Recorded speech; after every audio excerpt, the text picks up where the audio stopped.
Hey guys, Caleb Andes with the Process Outdoors here, and we're going to do a quick tutorial today on how to make deer sticks at home. So typically what I do is get deer meat and then buy a pound of ground pork, which is high in fat, for every 3 pounds of deer meat. So that's good to add the fat content to that. What we'll do is mix it all together so it looks good and marbled, like you can see here.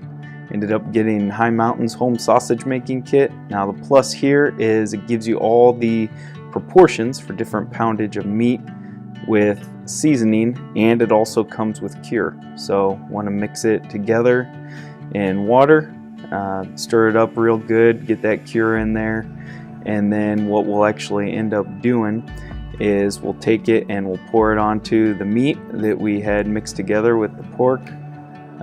And then mix it together real good, get all that seasoning in there with the water until it ends up real tacky in your hands, kind of stick into your hands. It's going to help it move a little easier through the stuffer. Now the biggest important thing here with the instructions are the cooking temps and times, so this has a lot to do with the process. So what you'll want to do is set your smoker to 120, get rid of that previous smoke, add some moisture to the bottom with a pan of water, and start mixing together the chips in the water.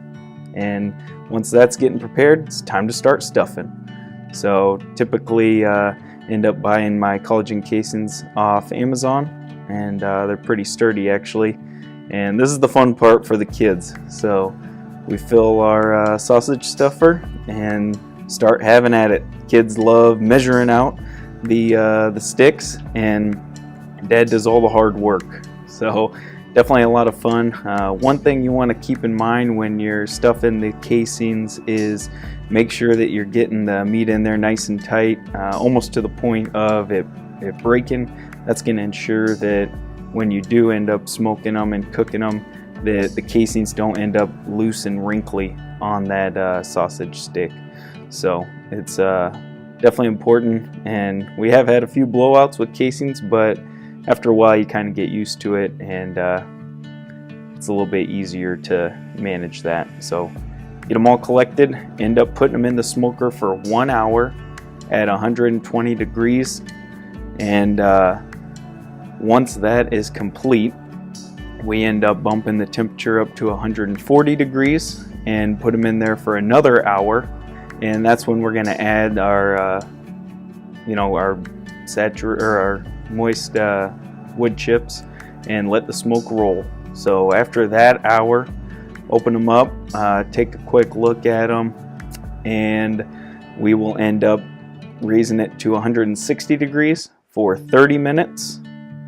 And then after that, we'll bump it up to 180 until the internal temperature on these meat sticks reaches 160 degrees.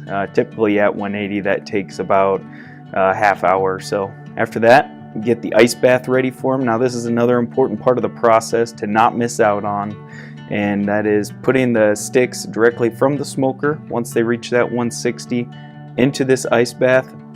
And what that's going to do is rapidly decrease the temperature of them, and it actually ends up shrinking the casings pretty tight to the meat, so giving you that that harder meat stick feel. So at the end, this is the result, and they stay nice and moist with that fat content and the water pan being at the bottom of the smoker. All you gotta do is cut them up and wrap them up and enjoy.